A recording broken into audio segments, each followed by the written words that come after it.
Good afternoon, ladies and gentlemen. Welcome to this session, All Hands on Deck for the Energy Transition. I am Mirek Dušek, Managing Director at the World Economic Forum. We all know energy is fundamental to our lives and economies, and it's undeniable we have a great momentum around the energy transition. But we need to move faster to counter climate change while keeping energy access affordable and secure for all. And this is something that has been a big focus of our long-standing work on this triangle, including in this energy transition index work that we've been having with many of you in the room over the years. At the COP28 in the UAE, key goals were set, including doubling the rate of energy efficiency and tripling renewable energy capacity by 2030. And at the COP29, the financing of transition, especially in emerging and developing countries, was a central theme. But again, returning to the message on pace, we need more pace on both fronts. We need more pace on doubling the rate of energy efficiency and tripling renewable capacity. So this is also at the core of our session today. And the session will have two parts. In the first part, I'll have the pleasure to have special remarks here from the podium, and then we will have an interactive discussion with the august panel that I have here with me. So without further ado, I would like to welcome on stage here at the podium Ursula von der Leyen, President of the European Commission, for your opening remarks. Madam President.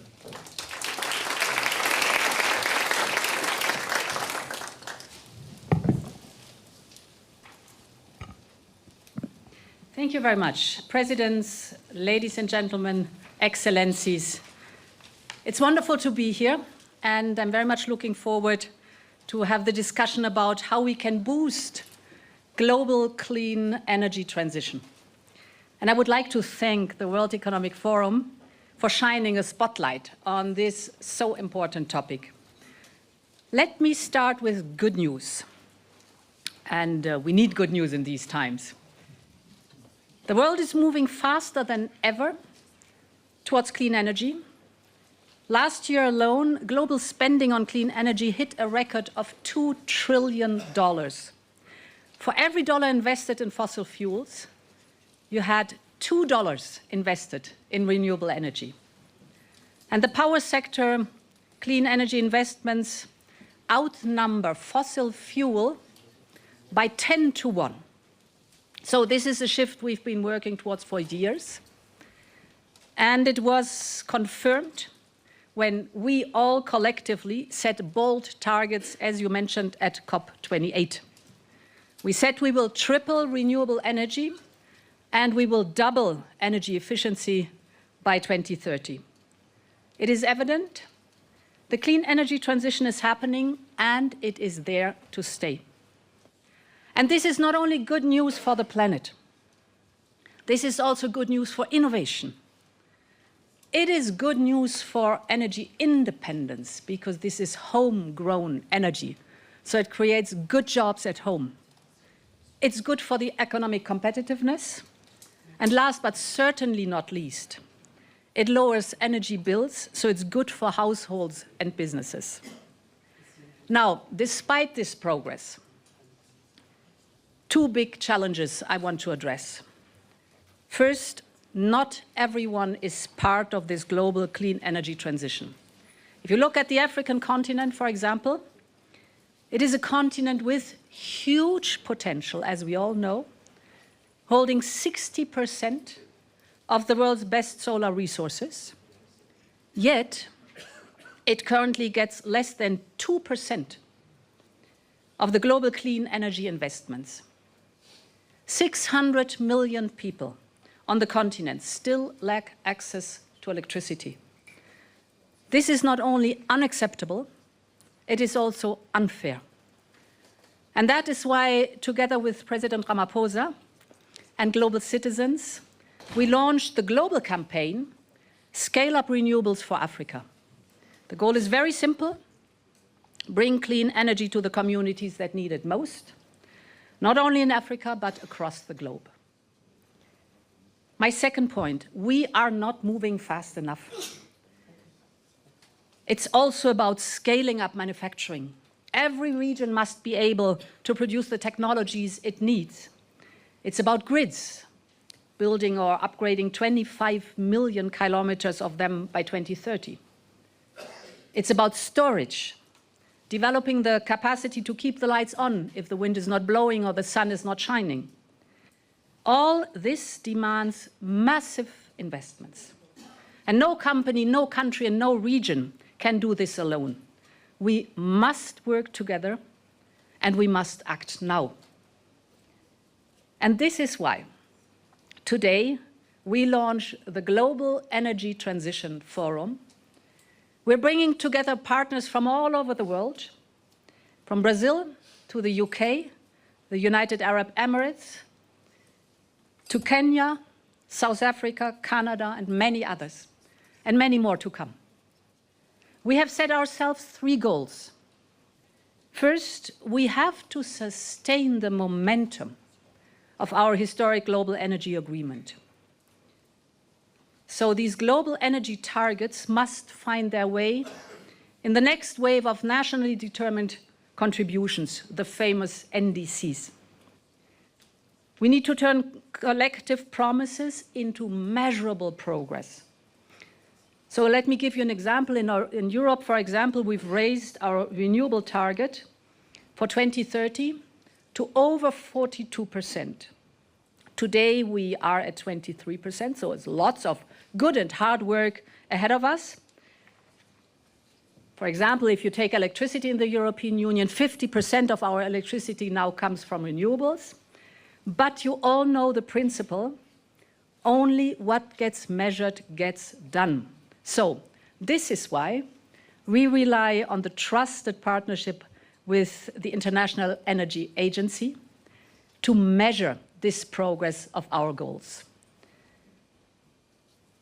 Our second goal, we have to turn these targets into very concrete projects. This is why under Brazil's COP leadership, this forum will focus on flagship initiatives, for example, projects that bring power to underserved communities, or projects that jumpstart new clean industries and scale up clean energy globally.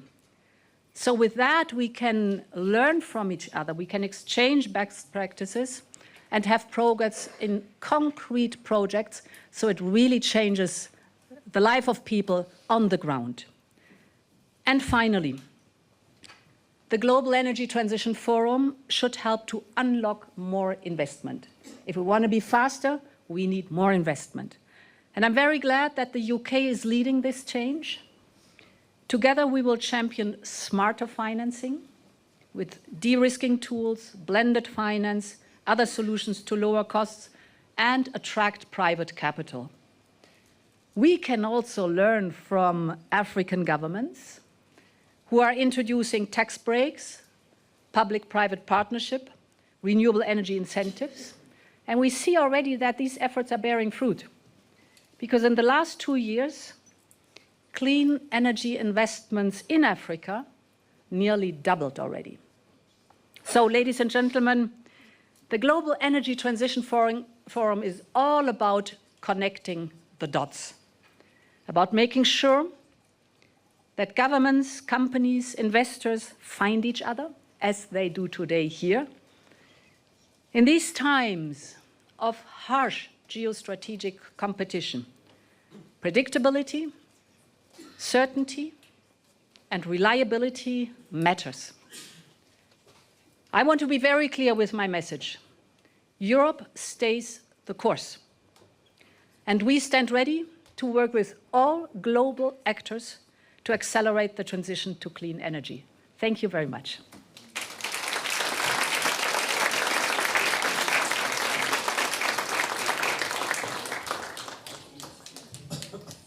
Madam President, thank you so much for your opening remarks. I would like to now give the floor to President of Peru, Madam Boluarte.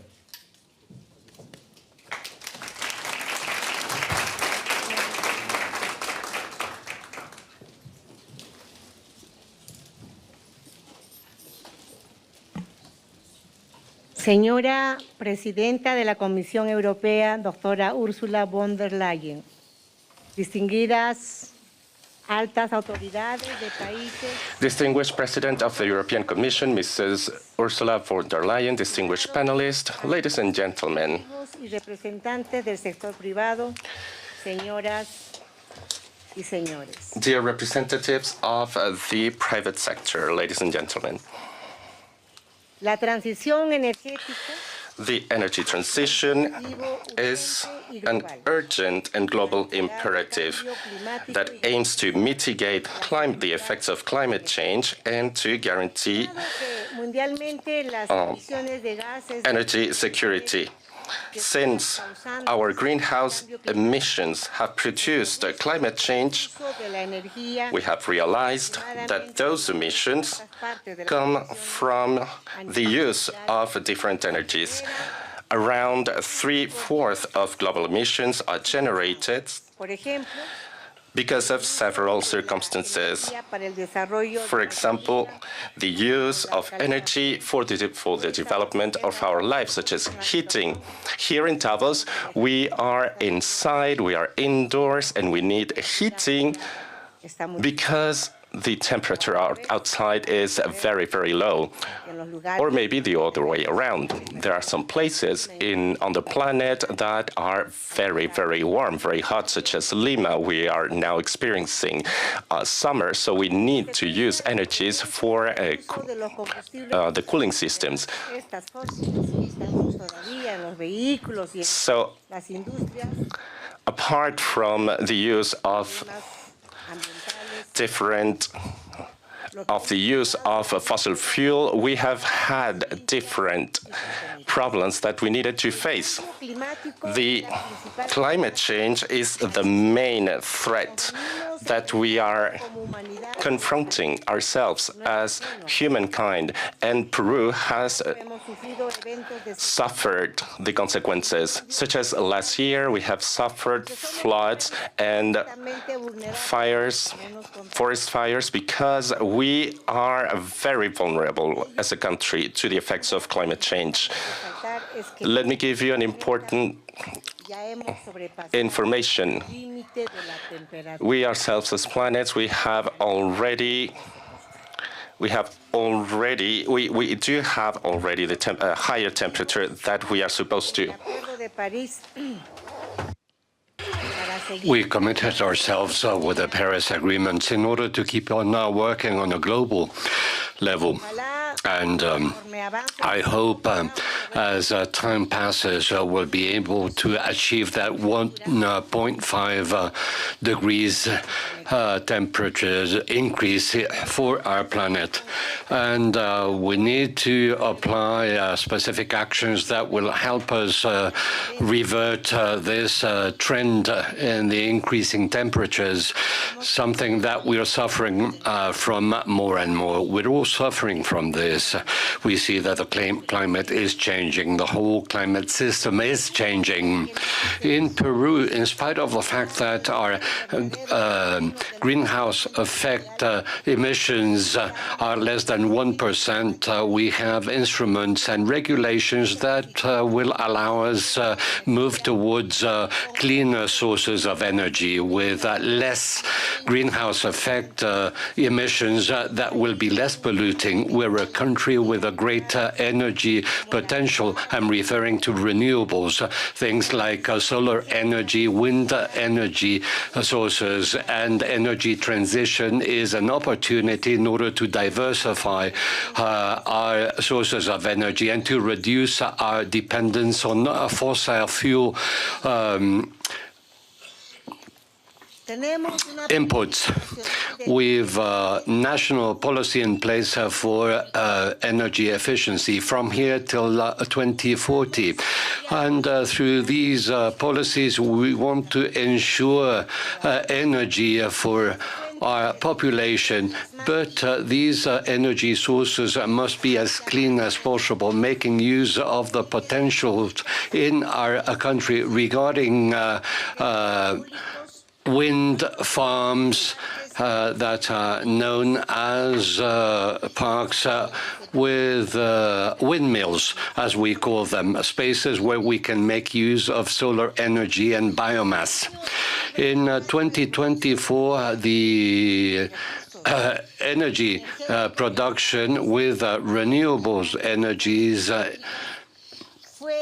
amounted to 12.8% in clean energy. And we hope that thanks to the modifications in regulations that the country has been implementing, we will make sure that the mitigation measures on a national level and with the commitment made by Peru regarding multiplying renewable energies by 3, we hope that we'll be able to promote greater participation of these energy sources in order to achieve the decarbonization objectives of our economy. In the same way, I can tell you that we have recently approved a national strategy against climate change from here till 2050. It's a strategy that seeks to achieve carbon neutrality in order to mitigate the greenhouse effect emissions and thus reduce them in our transport systems through the use of electrical vehicles and hybrid vehicles that will use less polluting fuels, because the idea is to make use of renewable energies up to 40%. This is why we'd like to invite investors to come to our country in order to invest in clean sources of energy, in order to be more sustainable, and in order to preserve all our beautiful natural resources. Peru is aware of the opportunities and challenges brought about by energy transition, and so we are working in collaboration with other countries in Latin America and other social partners in order to bring the necessary investments and to speed up the development of renewables and energy efficiency. In the framework of the Pacific Alliance, together with Mexico, Chile, and Colombia, Peru is promoting regional integration and the cooperation in different areas, including energy, through this alliance I have just mentioned that seeks to promote investments in clean energy projects, facilitating energy transfer and to ensure an energy transition that will be just, that will be fair, that will respect our national priorities. Peru is committed to energy transition, and it is collaborating actively with international actors in order to achieve this objective within this framework. The Global Forum on Energy Transition is presented as the right platform in order to strengthen these collaborations and to facilitate know-how exchange and to attract investments and to speed up the implementation of different international climate agreements. Peru is a country that has many natural resources. 60% of our territory is made up by woodlands, and 20% is made up by natural protected areas. and we're also a very diversified country, but we're also a country with important mineral resources. We take up the first positions in the production of copper, silver, and zinc, and we have important sources for the generation of wind energy and hydroelectric energy. That is to say, we are a country with abundant natural sources of energy that favor energy transition.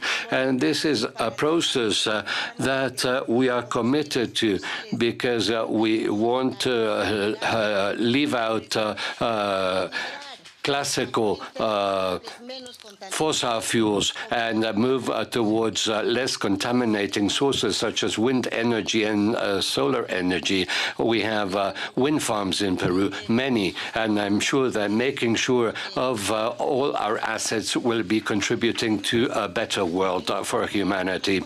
In Peru, our environmental framework is being optimized. Environmental permits are promoting the use of clean energies, and things are being sped up in order to achieve sustainable projects that will move towards carbon neutrality. So we are laying the basis in order to go from exporting minerals to becoming a country that will be transforming its resources into elements that will be indispensable for energy transition. Things like lithium batteries and electronic components that will lead towards cleaner energies, but also in order to improve and palliate poverty. Peru is the second country with the greatest production of copper in the world. It's a mineral. Copper is a mineral that is important for this transition towards clean energies. We have gold, we have silver, we have zinc, we have lithium. And we're just inviting investors. We're inviting investors who may wish to come to Peru, so that we'll work jointly and with an outlook to the future,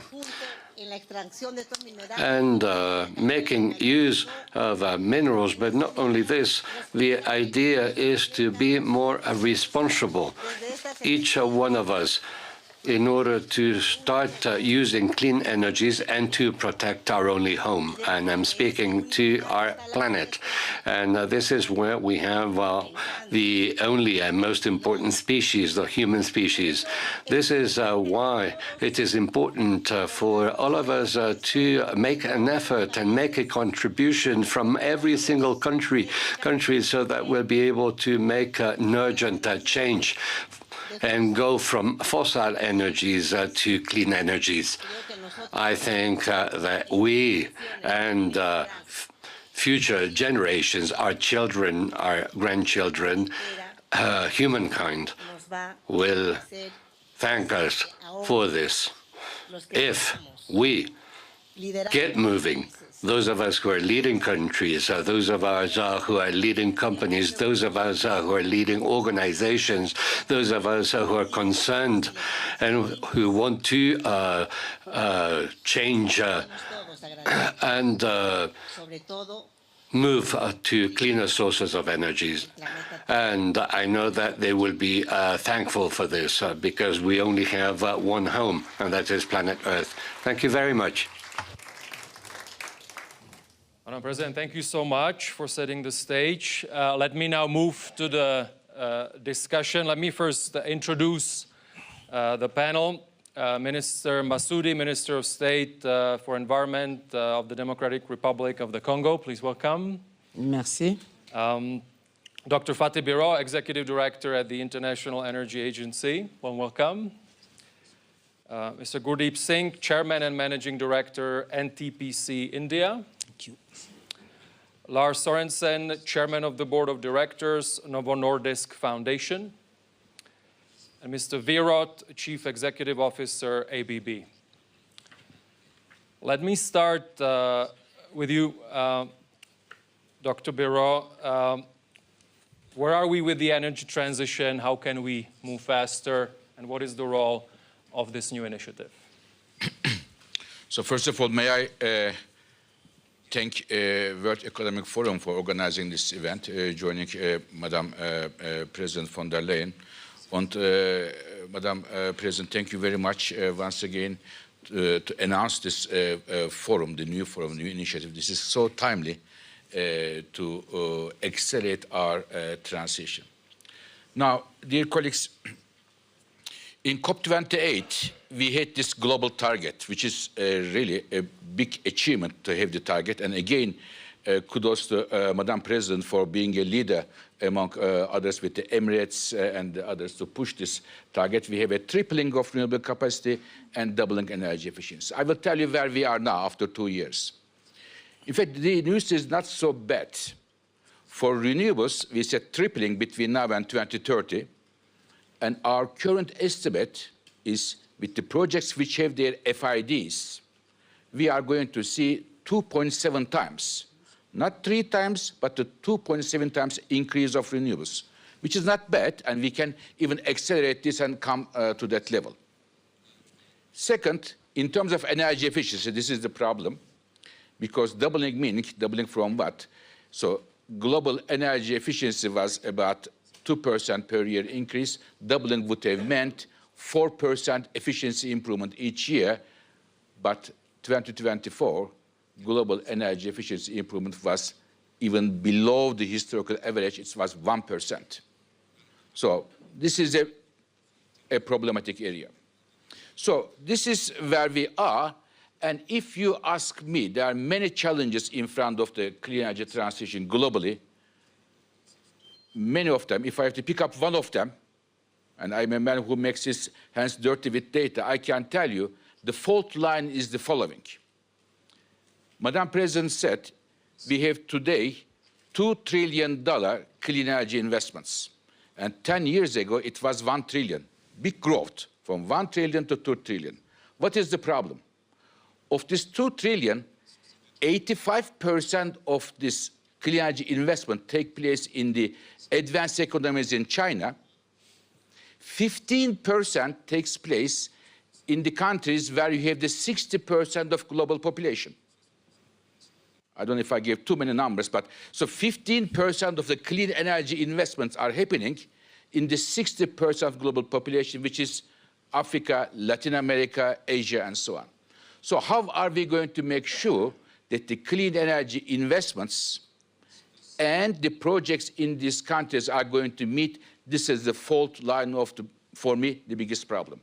And within those 3 regions, they are all challenging, but Africa is the main problem, main challenge today.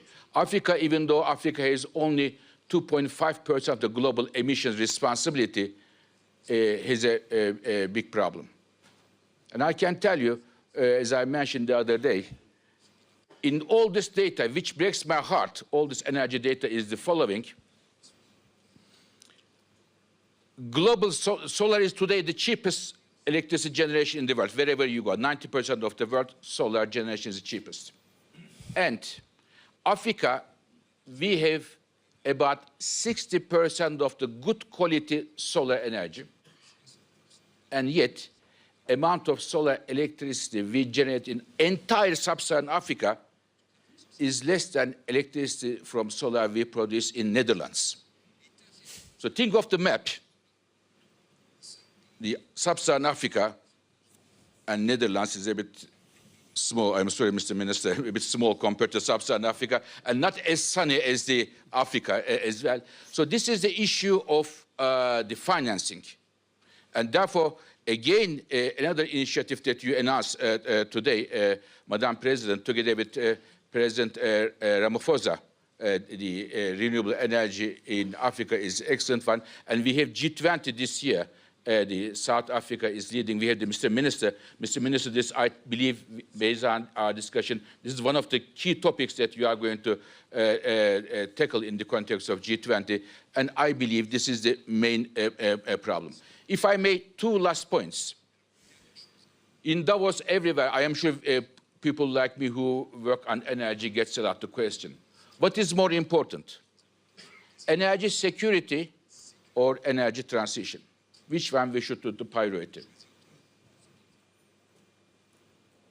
I deny to answer this question. It is an annoying question because we can do both of them. With well-designed energy transition policies, we can have the best energy security. And with a well-designed energy transition policies, we can bring the prices down. We can bring prosperity to the people, and we can create jobs. And this has been done. This will be done. So therefore, to antagonize these two important objectives for the human being today is, in my view, misleading. We can do both. We have been doing many things like that before as the world, and this is critical. And my last point is that while we go to the clean energy transition, we are going to use a lot of so-called critical minerals. It is the lithium, it is the copper, it is many other critical minerals, and it is, I hope, that the countries here like Peru, copper is the lifeblood of the electrification of the future. We need a lot of copper for the electrification. We need lithium. So therefore, the more they are distributed around the world, the more these countries are not only mining, but also refining at home, processing at home and sell it much more expensive rather than just a raw material, which is a lazy way to do it, is very good for their economies, for the diversification of these sources, and for all of us. Just wanted to make this point as well. Thank you so much for setting the stage further. I'd like to now go to Mr. Sorensen at the Novo Nordisk Foundation. The company is more known in the medical sector, but the foundation is now, I understand, expanding its focus also on the clean energy sector. Tell us more. Yes, thank you very much. Thanks for the invitation. I'm not a philanthropist. I'm a capitalist, but with a long time perspective. I come from the industrial sector, and hence our view is very much influenced by the fact that we view things from a practical perspective. I'll be short in consideration of time. I'll just tell you what we are engaged in. It is primarily from a European perspective, but I believe that the solutions and the initiatives that will come out of our activities will have global implications. First, we are trying to develop biologic processes which can convert CO2 captured from point sources to different kinds of usable raw materials, for instance, fermentation media, which means that we can reduce the amount of sugar and the amount of agriculture that goes into fermentation, and hence we get a double positive effect. Such applications will, of course, also be useful anywhere in the world. We take a very strong interest in nuclear. We believe we will not be able to resolve the challenge that we have without expansion of nuclear. And in particular, we are looking at small modular reactors as an opportunity to expand capacity, but with the distributed location together with industrial clusters. We are willing to participate in testing and commissioning of such new reactors to demonstrate to the world that they are feasible. We also take an interest and are starting to invest in fusion. We believe, actually, if we can believe our American colleagues, that the timeline is shorter than we think before it might prove its case, and therefore maybe in 10, 15 years prove an alternative. We're investing in supercomputing, artificial intelligence, machine learning to simulate energy systems, to ensure that we can analyze and implement energy efficiencies in housing, in industry. We can improve productivity in industry, and we can improve productivity of the public sector. And finally, we're trying to build a quantum computer, which is based on life science algorithms, will be able to make breakthroughs in the world. For instance, learn how nitrogen is fixated from the air, that the plants can do it. We should be able to do it. And hence we can manufacture fertilizers in a much, much more harmless way than it is currently being done. Thank you. Thank you so much. Moving to Mr. Singh and TPC. India is growing fast. There's also large clean energy ambitions. What is the role of your company in all that? Yeah, thank you, and thank you for inviting me here. As all of you will be knowing that India has taken a lead role for the transition, and it is one of the largest economy and the fastest growing economy which has really come up to the Paris Agreement, and in fact, we have revised upward. The government has announced, our Honorable Prime Minister has announced about 500 gigawatt going up to 2032. As far as NTPC is concerned, we are the largest power generating company supplying 25% of the total electricity in just a second. I can tell you that this population, what we are feeding is around 350 million people, which is the entire Europe on that size. And as a company, we are quite committed for the growth of the renewable and the fastest growth of the renewable. So we had a target of 60 gigawatt of the renewable energy by 2032.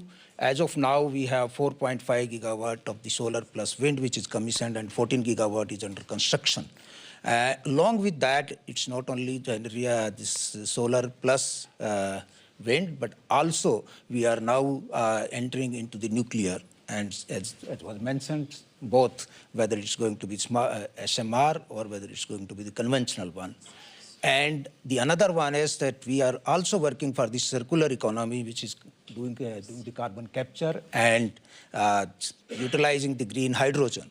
The Government of India has come out with a very ambitious plan of the green hydrogen mission, and we are working now on the producing the green hydrogen through the solar power because we have a very good potential on that, and that will be going in a long way to reduce the carbon footprint on that.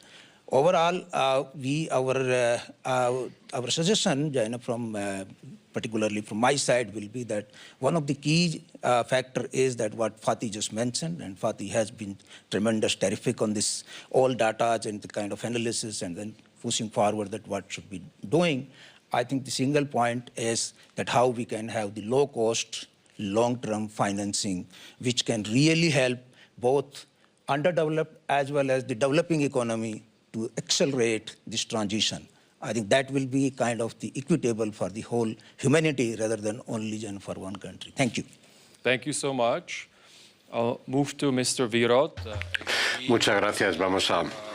company, but active across emerging markets. How can we scale private investments in clean energy in some of these markets, from your experience? Yeah, I think here it's important. We talked about this, if I've made mention here already, about the security versus the energy transition. I think kind of you have to first get the energy security because to get society up and running, and that's what we've seen. So we are helping industries in those new economies getting stable and reliable power, because that's when also investors are willing to put in capital so that you can grow growth and industry. So helping that stable energy grid, but then I fully agree that the next step need to be that energy transition when so kind of to skip one level and jump straight with all the additions that are needed in the future that goes into renewable energies. And I think but for us, I would also say on a global scale, we are part of also the CO Alliance group, where we're looking at many companies are able to reduce their energy emissions or the CO2 emissions at the same time while growing the revenue. And I think that's an important part. So the kind of the energy transition it's a business case, so you can do it while you're running a business because the technology does exist. It is available. And sometimes that's one of my big frustrations, that we don't always use the technology that we have developed over the years, especially in the field of energy efficiency. So there I kind of, on my call and ABB's call also is to help industries to become both leaner, more productive, but also cleaner. And we do that through electrification in a greater scale of using kind of doing this electrification of everything, because that's how you're able to drive efficiency, but is also able to reduce your carbon footprint and operations. And I'm happy to see that, as you say, all the companies part of the alliance are able to do it. So it's more to use that power of innovation that sits in the industry Financing needs to be there, but I would really try more to, instead of coming with very detailed programs how to fix things, use the power of innovation of the industry, because I believe we also as private companies can help really to drive this energy transition much faster. So that's the, I hope that's also now been the theme of this event. Thank you so much. Madam Minister, Minister Masudi, your country has, is endowed with many sources of clean energy, and you're of course using them already, but how can you turbocharge it for the benefit of your country and also for the benefit of the continent? Over to you.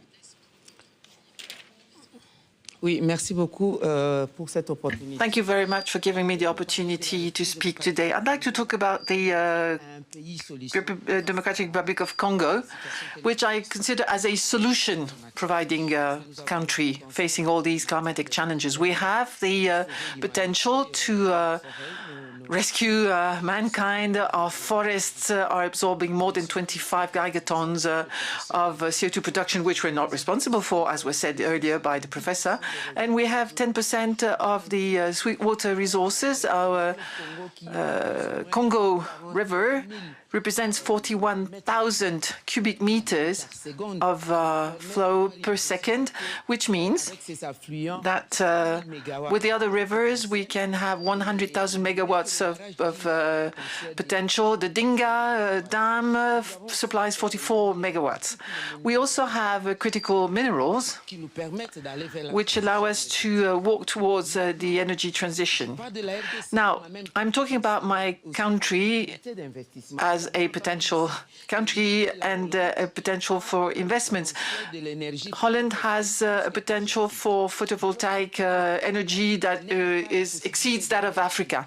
And photovoltaic energy in Africa means that that's where we need to go. That's where we need to invest. And we have investors in this room. Please, this is an investment opportunity.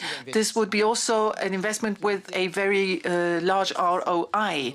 So it's a great opportunity for investment. In our country, we have the strategies to fight the earth warming, preserving our forests and increasing energy production.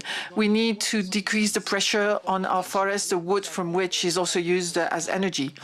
We have a national agency for energy services in the rural areas, which use hybrid energy, hydroelectric plus photovoltaic energy sources. 14% only of the population in our country have access to energy, but an increasing number of households are turning towards photovoltaic energy sources. And we also want to use the hydroelectric power sources, very powerful, that can be used for mining industry, for instance, where we don't want to use fossil fuels.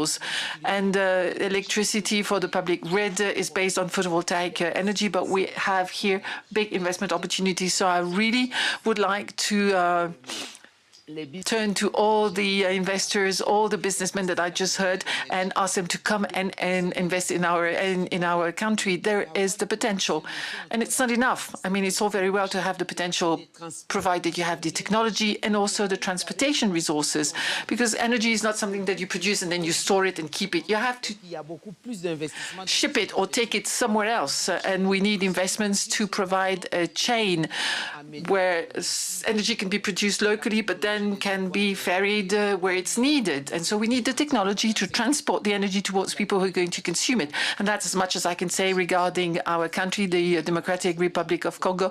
The way we face the climate-related changes, we are providing nature-based solutions to try and keep the Earth temperature below an increase of 1.5 degrees and zero carbon by 2050 and a carbon-sober economy.